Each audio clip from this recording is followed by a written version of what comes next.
Welcome to our channel. Today we how to authenticate with QuickBooks Payments for card processing, beginner guide step by step clearly. To authenticate with QuickBooks Payments for card processing, start by logging into your QuickBooks account. Navigate to the settings gear icon located in the top right corner. From the drop-down menu, select Account and Settings. In the left sidebar, click on the Payments tab. If you haven't set up QuickBooks Payments yet, you'll see an option to sign up. Click on the Sign Up button to initiate the registration process. Follow the prompts to enter your business details, including your legal business name, address, and phone number. Next, provide your banking information for direct deposits. Ensure that you enter accurate information to avoid delays in processing.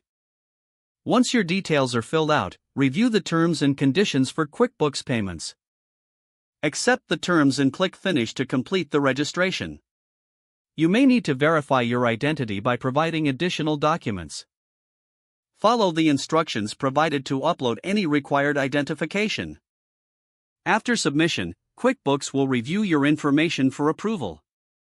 You will receive a confirmation email once your account is set up and authenticated. Now return to your QuickBooks dashboard. Click on the Sales tab in the left sidebar. Choose invoices or payments based on your preferences for processing transactions. Select the invoice you want to process a payment for.